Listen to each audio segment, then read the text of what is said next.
Bien, cuando hablamos de mística estamos hablando de, según la mayoría de los autores, estamos hablando de la experiencia espiritual por antonomasia, una experiencia que trasciende las religiones y también trasciende la filosofía. Entonces, no es que sea algo exclusivo del cristianismo, como igual algunos autores o algunos filósofos como Edwin Bergson pensaban que la culminación de la mística era la mística cristiana. Entonces, este fenómeno lo vamos a encontrar en todas las religiones e incluso también lo vamos a encontrar en personas, en personas normales y corrientes, personas que no están adscritas a un monacato, a ejercicios espirituales, sino que es algo, incluso según la psicología transpersonal y la psicología humanista, es mucho más común de lo que uno se imagina.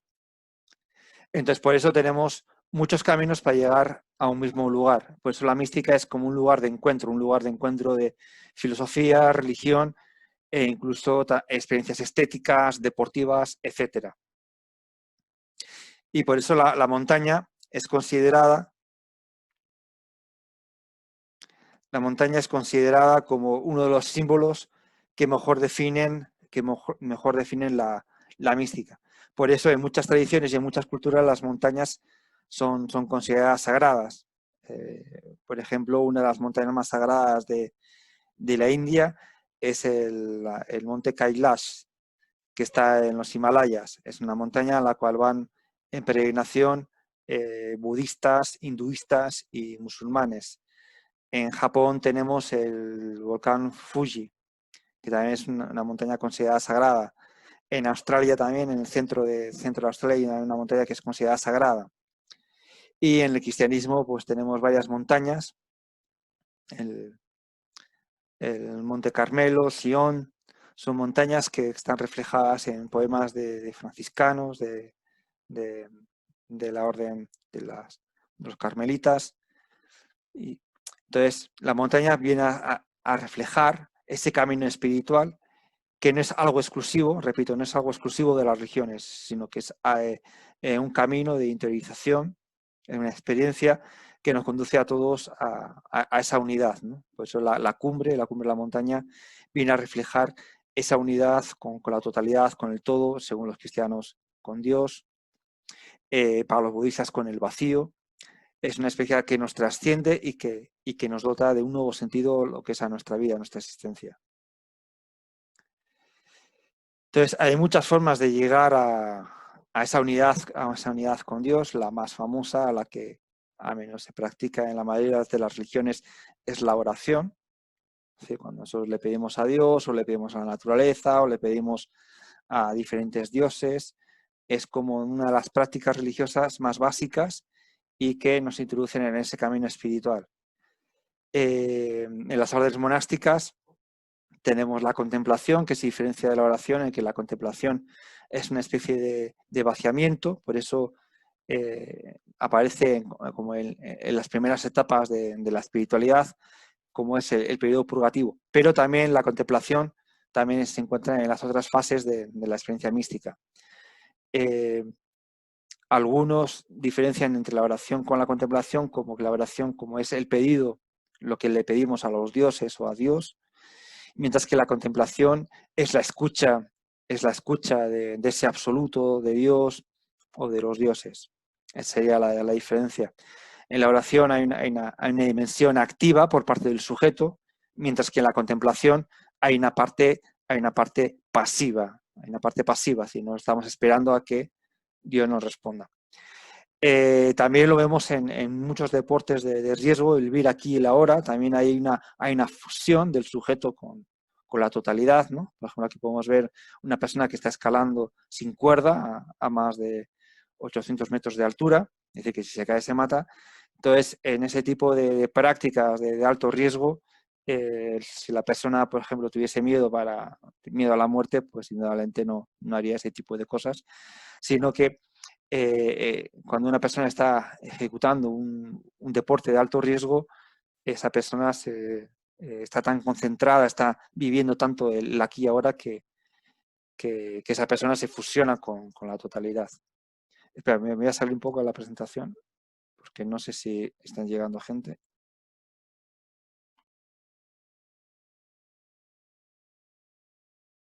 No.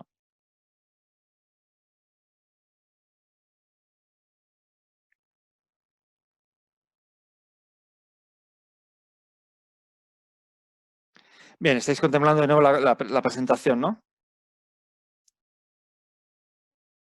Sí, profe. Bien.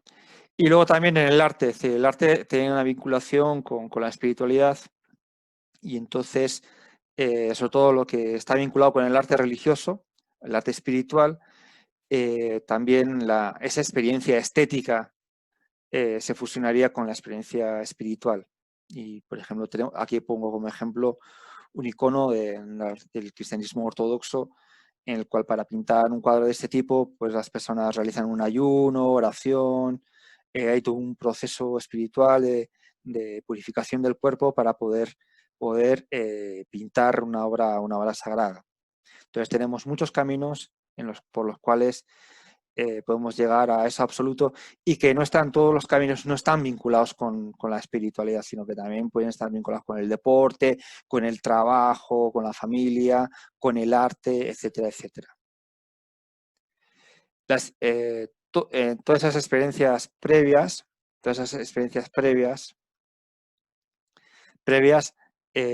pueden, se simbolizan o se sintetizan con la experiencia espiritual. ¿Y qué es esta experiencia espiritual? Pues es una experiencia que va más allá de las palabras. Realmente muchas cosas que nos suceden en nuestra vida o que dan sentido a nuestra vida están más allá de las palabras. Por ejemplo, cuando una mujer da a luz a su hijo, esa experiencia no la puede explicar o no la puede reducir a las palabras. El amor que profesamos hacia nuestros padres, los padres hacia los hijos, eso también escapa a la descripción de las palabras, ¿no? Entonces, lo que más se acerca es la poesía. La poesía es uno de los lenguajes simbólicos que intentan evocar, que intentan expresar aquellas cosas que, como son los sentimientos, que no se pueden reducir a las palabras, ¿no? Por eso hablamos que la experiencia espiritual es una experiencia que está más allá de las palabras, pero no solo la experiencia espiritual, sino también el amor, los sentimientos en general, se escapan también a una descripción objetiva mediante el lenguaje. También está más allá del pensamiento, es algo que nosotros no lo podemos pensar, por eso también es un límite que se encuentra también para la filosofía, ¿no? Desde la psicología humanista o desde la psicología transpersonal se habla de las experiencias cumbre, esas experiencias que empiezan a dotar de sentido. Es un poco lo que también vimos en la primera unidad con las experiencias límite que nos hablaba este filósofo Karl Jaspers, ¿no? Hay experiencias que una vez que una persona las tiene, cambia su forma de ver el mundo. Entonces a eso se le llaman experiencias cumbre. Y esas experiencias cumbre antiguamente estaban vinculadas directamente con las experiencias religiosas. Pero como hemos visto en la diapositiva anterior, esas experiencias cumbres también las podemos tener cuando estamos trabajando, cuando estamos haciendo un deporte de riesgo o simplemente caminar por la montaña o por un bosque. Pueden estar vinculadas a experiencias estéticas, por ejemplo, cuando uno ve un amanecer o un atardecer, ¿no? Y toda esta experiencia espiritual se vincula con la filosofía en una sentencia o la última sentencia de un filósofo austriaco, Ludwig Wittgenstein, que en su Tractatus finaliza su obra diciendo de lo que no se puede hablar hay que callar. ¿Sí? Hay cosas de las que hay muchas de las cosas que nos trascienden en nuestras vidas están más allá de las palabras, del pensamiento, pero sin embargo, aunque estén más allá de las palabras y del pensamiento, son experiencias que nos dotan de sentido a nuestra vida.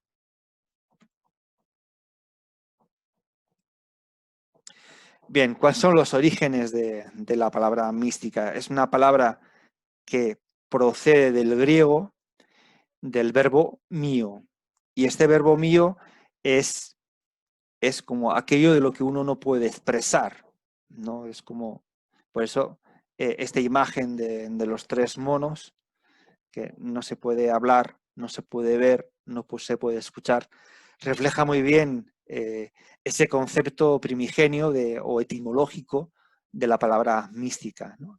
Un poco a todo lo que acabo de explicar previamente, que la mística hace referencia a aquello de lo que está más allá de las palabras, del lenguaje, y está más allá del pensamiento. Es decir, son experiencias que cuando uno las tiene, cambia la forma de ver el mundo, cambia la cosmovisión, ¿no? Como algo que hemos visto en esta misma unidad. Y en el ámbito griego se remitía a los cultos mistéricos, cultos órficos, cultos que tienen mucha influencia de las religiones orientales, de la cultura griega, sobre todo la cultura griega clásica, tenía mucha influencia de Oriente, y de hecho muchos verbos griegos tienen muchas similitudes con el sánscrito, que es procedente de la India, y también tenía mucha influencia de Babilonia, tenía mucha influencia también de la cultura egipcia. Eso lo vemos con mucha claridad, lo vemos en aquellos filósofos presocráticos que tenían influencia de la geometría, como puede ser Tales, Pitágoras, Platón. Todos estos autores tenían mucha influencia de las matemáticas que se desarrollaron tanto en Babilonia como en Egipto. Tenemos que pensar que para construir una pirámide se requieren unos cálculos matemáticos bastante avanzados. Y también la mística también va a tener mucho, sobre todo en el cristianismo, va a tener mucha influencia de los esenios, que era una religión, era un culto de la cultura judía, previa al nacimiento de Jesús, en el que ya tenían desarrollado una espiritualidad bastante desarrollada, y parece que había ciertas vinculaciones también con Jesús, aunque eso tampoco no se sabe mucho, ¿no? Pero los esenios serían como el caldo de cultivo de las que luego siglos después se van a ir formando las primeras órdenes monásticas, ¿no? Es decir, las primeras órdenes monásticas van a tener mucha influencia de los esenios. Si tenéis alguna pregunta, alguna cuestión, si hay algo que no entendéis, me podéis interrumpir en cualquier momento. Bien, seguimos. Entonces, tenemos a los esenios, tenemos el cristianismo primitivo, y algunas personas empiezan a concebir el cristianismo en una dimensión espiritual muy vinculada a lo que he dicho, a los esenios, y entonces son personas que se empiezan a ir a los desiertos, algunos se van a los bosques y empiezan a practicar lo que se va a considerar como el monacato primitivo. Entonces son personas que en un principio empiezan a actuar de manera individual, pero luego empiezan a juntarse, empiezan a congregarse, y ahí empieza a crearse las primeras órdenes monásticas. Desde un punto de vista teológico, es decir, la sistematización teórica del cristianismo, también desde los orígenes se empieza a crear una corriente que posteriormente se va a denominar la teología negativa. La teología negativa nos va a decir, uno de sus primeros autores es Pseudo Dioniso, o Dioniso de Areopagita. Pseudo Dioniso se dice porque es un autor que hasta el Renacimiento, es decir, hasta el siglo XVI, era una persona era un autor que pensaban que había sido contemporáneo de Pablo de Tarso, y por eso le llaman Dioniso de Areopagita. Posteriormente, en el siglo XVI, se vio que por análisis filológicos, análisis del lenguaje de sus textos, se comprobó que era un autor del siglo V después de Cristo, y por lo tanto no pudo ser contemporáneo a Pablo.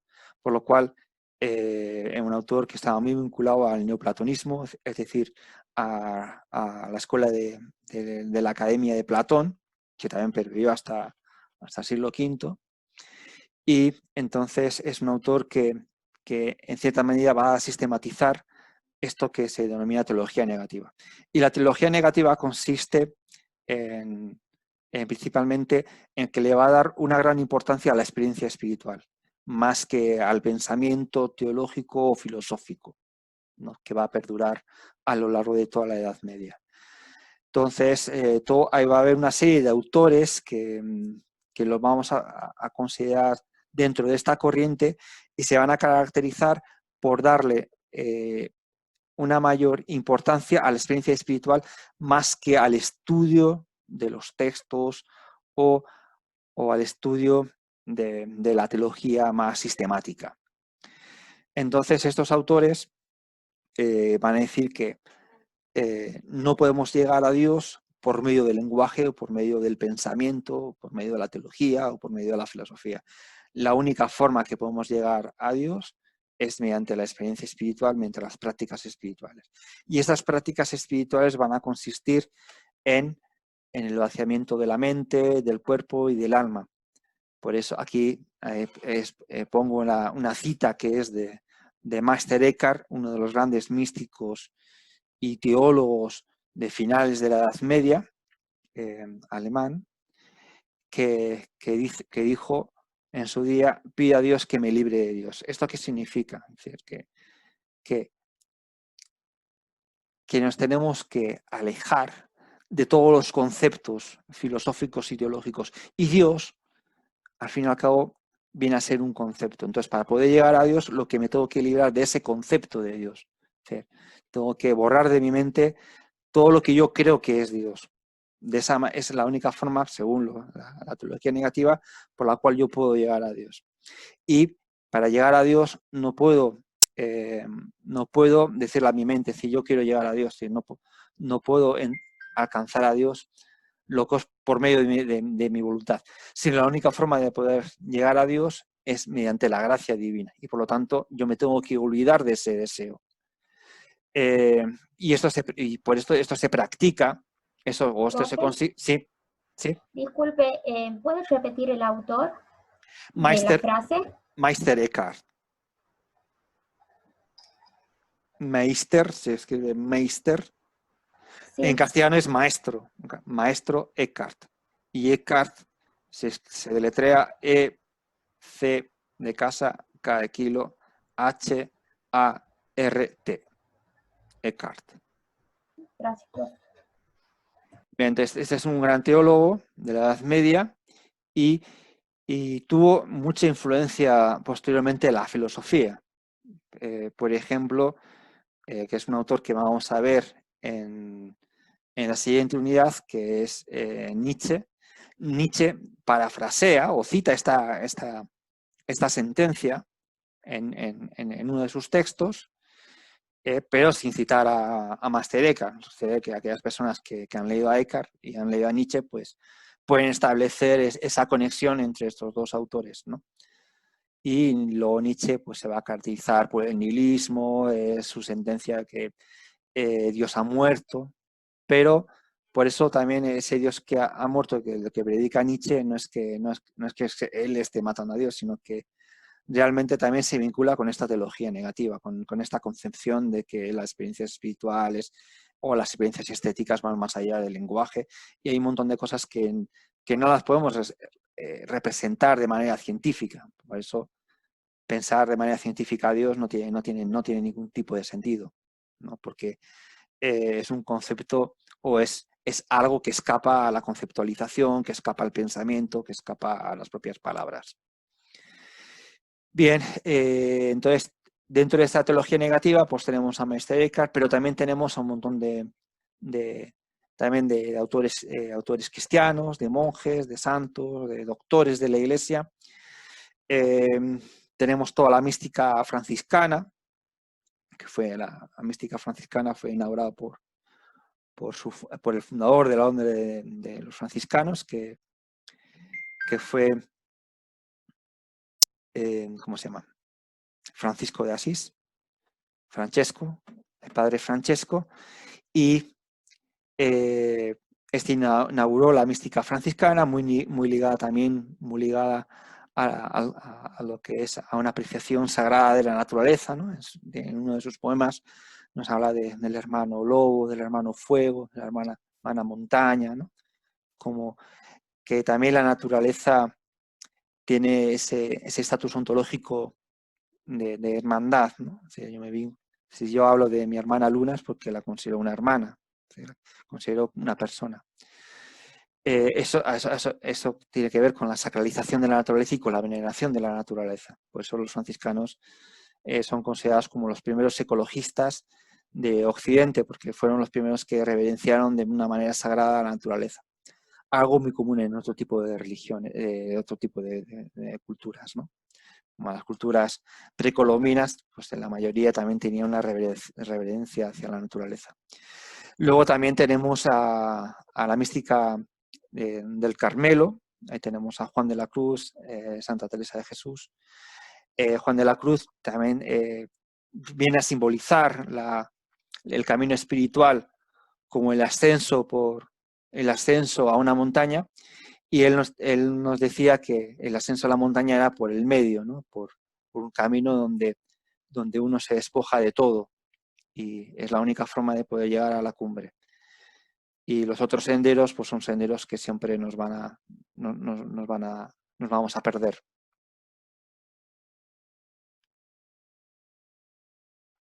Bien, ¿cuáles son las características de la mística? Que si ya lo encontráis en los textos. Pues sentido de objetividad, pero es un sentimiento de objetividad para el sujeto. O sea, la persona que tiene esa experiencia la va a considerar una experiencia que es verdadera, dadora de sentido, y no le va a importar nada que no sea inteligible, que no la entienden el resto de las personas. Las experiencias místicas uno solo las puede entender cuando uno las siente, como en todo. Algo parecido también a lo que decía García Morente, que una cosa es estudiar libros sobre cómo es París y otra cosa es ir a vivir a París. Si una persona va a vivir a París va a tener un conocimiento experiencial de París que, por mucho que lo explique en libros, nunca lo va a poder acotar. Va a ser una experiencia que no se va a poder acotar por mucho o por muy bien que uno lo exprese, ¿no? Entonces, hay cosas en la vida que uno las tiene que experimentar. Y una de ellas, para todos esos autores, son las experiencias espirituales. Es decir, que yo puedo tener una experiencia espiritual muy intensa, pero por mucho que le explique a otra persona que no ha tenido ningún tipo de experiencia espiritual, nunca la va a poder entender. La única forma de entender es mediante la experiencia. Y esta experiencia, para uno, es una experiencia objetiva, en el sentido de que no hay mediación del intelecto, no hay mediación de los sentimientos, es una experiencia que me va a ser una experiencia muy intensa, ¿no? Pasividad, porque no es una experiencia son experiencias que a uno le vienen, no es que cuanto más las busque, menos las voy a tener. Entonces, son experiencias que nos sorprenden porque vienen de fuera. Inefabilidad. Inefabilidad quiere decir que esas experiencias no se pueden expresar mediante el lenguaje. Y la poesía intentaría evocar ese tipo de experiencias. Oxímoron, eso es una figura retórica, quiere decir que son experiencias en cierta medida contradictorias. Por eso la poesía es el mejor instrumento que puede evocar, puede señalar ese tipo de experiencias, ¿no? Entonces, en la poesía mística vamos a encontrar muchos oxímorones como hielo abrasador. El hielo abrasador, el hielo es algo frío, lo que me abrasa es algo caliente, entonces como un frío que me abrasa. O también música callada. Si es callada, ¿cómo la puede escuchar, ¿no? Pero es como escuchar el silencio. Se puede escuchar el silencio. Es algo paradójico, pero que tiene sentido. O sea, no son paradojas que anulan de sentido a la expresión, sino que precisamente en esa tensión que se genera entre dos conceptos que en cierta medida se llegan opuestos, les da mucha mayor fuerza, ¿no? Música callada es un un verso de Juan de la Cruz, que es uno de los grandes poetas de la mística. Y ascetismo como prácticas espirituales, como pueden ser el ayuno. El cristianismo tiene también, algunos se fustigan o dormir sobre una tabla. Y el ascetismo sería una preparación de purificación del cuerpo y de la mente. Entonces, los ayunos están vinculados, están relacionados con las prácticas ascéticas de las religiones, que son muy comunes en muchas religiones y también en muchas culturas, ¿no? Prácticas ascéticas no es algo exclusivo de las religiones, sino también hay muchas culturas que cuando realizan ritos de iniciación, por ejemplo, es un rito de iniciación es cuando los niños pasan de niños a adultos, entonces en muchas culturas se hacen rituales, por ejemplo, aquí pues cuando en Chilecito cuando las niñas celebran sus 15, pues también es un rito de iniciación porque es un rito en el que se pasa de niña a mujer.